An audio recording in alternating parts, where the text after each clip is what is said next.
Welcome to Chillin' 101. We hope this video helps. You start by confirming the essentials.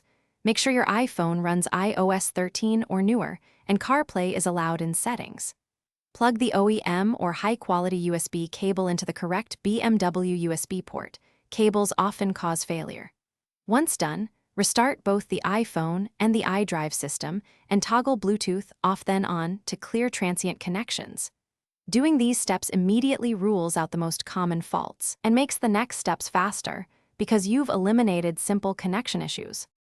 Now you re-establish the link more deliberately. On your iPhone, forget the BMW in the CarPlay list so the phone forgets prior settings. Next, in iDrive, go to Mobile Devices, remove the BMW entry and start a fresh pairing. It's best to set up wired CarPlay first.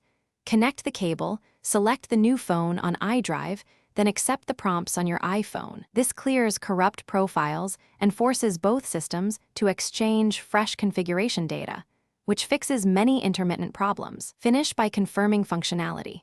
Test audio, Siri, maps, and third-party apps to ensure full CarPlay behavior. If issues remain, update your BMW's head unit firmware through a dealer or approved USB update, because outdated firmware often blocks features. Make sure to back up your iPhone, then consider resetting network settings if the phone's side seems stubborn. If problems persist, try a different iPhone and cable to isolate whether the car, cable, or phone is the culprit. This single test narrows down the repair path. Thanks for watching. Consider subscribing if we helped you.